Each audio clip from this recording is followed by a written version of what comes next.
Social মিডিয়ায় reels বানানোর লোভ দেখিয়ে 5 জন নাবালিকাকে অসৎ উদ্দেশ্যে নিয়ে যাচ্ছিল 4 যুবক। মোবাইল টাওয়ার লোকেশন ট্র্যাক করে 5 নাবালিকা উদ্ধার করে পুলিশ। গ্রেপ্তার 4 যুবক। স্থানীয় সূত্রে জানা যায় 24শে জুলাই সকাল থেকে ফারাক্কার নয়নসুখ পঞ্চায়েতের রামরামপুরের 5 নাবালিকা মেয়ে বাড়ি থেকে বেরিয়ে আর বাড়ি আসেনি। এই ঘটনার পরে এলাকায় আতঙ্ক ছড়ায়। 5 নাবালিকার পরিবারের পক্ষ থেকে ফারাক্কা থানায় 24 তারিখ রাতে বিষয়টি জানানো হয়। তারপর জঙ্গিপুর পুলিশ জেলার ফারাক্কা থানার পুলিশ পক্ষ থেকে তৎপর হয়। জঙ্গিপুর পুলিশ জেলার সমস্ত নাকা চেকিং পয়েন্টের তল্লাশি শুরু করে।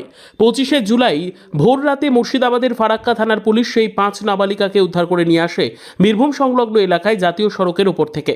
এবং এই 5 নাবালিকা মেয়ের পরিবারের পক্ষ থেকে 25শে জুলাই একটি লিখিত অভিযোগ দায়ের করে ফারাক্কা থানায়। সেই অভিযোগের ভিত্তিতে 4 জন যুবককে গ্রেপ্তার করে নিয়ে আসে শামশেরগঞ্জ থানা এলাকা থেকে ফারাক্কা থানার পুলিশ।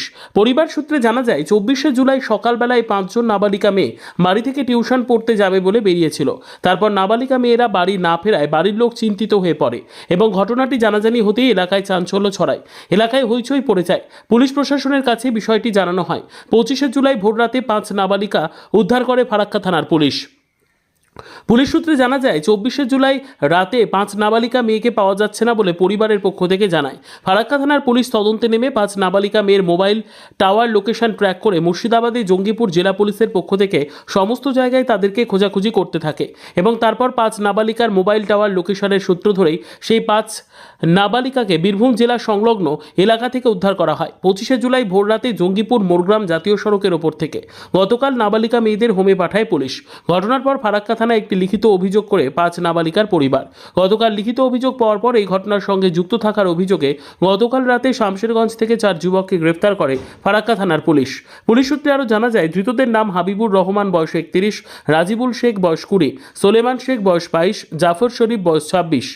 তাদের প্রত্যেকের বাড়ি শামশেরগঞ্জ বলে জানা যায়। আজ তাদের আদালতে পাঠায় পুলিশ। সোশ্যাল মিডিয়ায় রিলস বানানোর লোভ দেখিয়ে ফারাক্কার জিগড়ি মোড় এলাকা থেকে একটি গাড়ি করে 5 জন নাবালিকাকে অসৎ উদ্দেশ্যে নিয়ে যাচ্ছিল 4 যুবক। পুলিশ প্রাথমিক জিজ্ঞাসাবাদে জানতে পারে বলে জানা যায় এই ঘটনার সঙ্গে আর কেউ জড়িত আছে কি না, এছাড়া কী কারণে নাবালিকা মেয়েদের ফারাক্কা জিগড়ি থেকে গাড়ি করে নিয়ে যাচ্ছিল তার তদন্ত করে দেখছে ফারাক্কা থানার পুলিশ।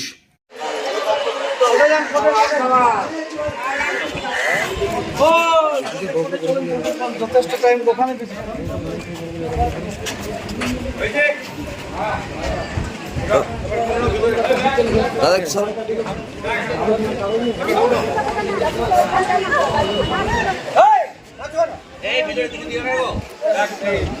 দাদা